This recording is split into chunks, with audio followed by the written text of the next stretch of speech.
কণ্ঠশিল্পী আয়ুব বাচ্চুর একটা ফেমাস গান আছে, সুখের পৃথিবী সুখেরই অভিনয়, যতই আড়ালে রাখো আসলে কেউ সুখী নয়।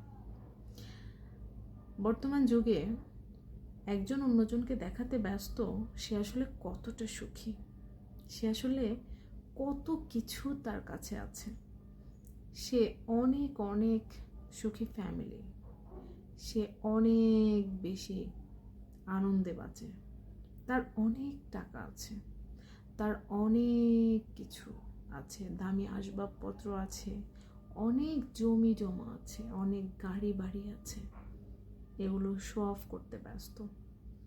প্রকৃতপক্ষে খোঁজ নিয়ে দেখেন, তার কিছু থাকুক বা না থাকুক, সুখ বলতে তার মধ্যে কিছুই নেই।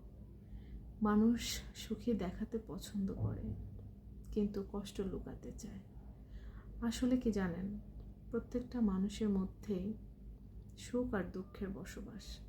কখনো সুখ এসে দেখা দিবে, কখনো দুঃখ এসে সামনে দাঁড়াবে, কিন্তু মানুষ সুখটা দেখাতেই পছন্দ করে, লোকে কি ভাববে সেটা ভেবে চলতে পছন্দ করে, সত্যিটা ভুলে যায়।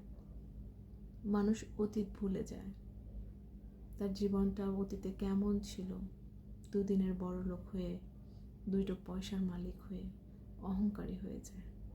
কিন্তু সত্যিকার অর্থে মানুষ অন্য মানুষকে যাই বোঝাক না কেন, নিজের মনকে কি দিয়ে বোঝাবে?